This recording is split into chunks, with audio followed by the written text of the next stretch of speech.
Jai Hind everyone. My name is Kavya Pathak of class 3B from Sunbeam School, Annapurna. Today I am going to show an experiment of water purification by natural method.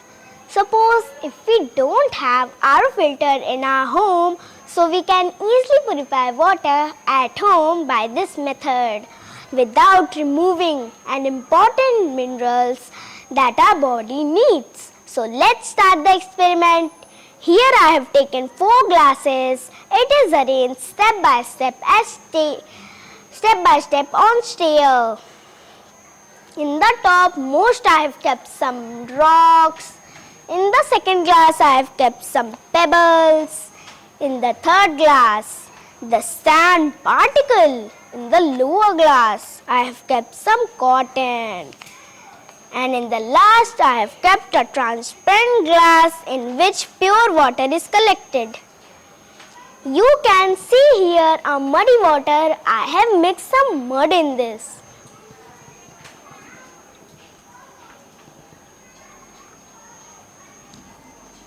You can see rocks to check a big segment of impure water, and pebbles check the small impurities of water. Sand, the fine particles settle down in sand. Cotton, to dissolve impurities settle down in cotton.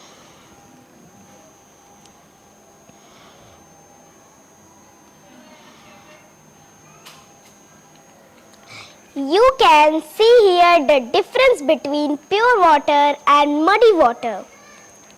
The aim of the experiment is to get pure water without any loss of nutrients. Thank you and Jai Hind.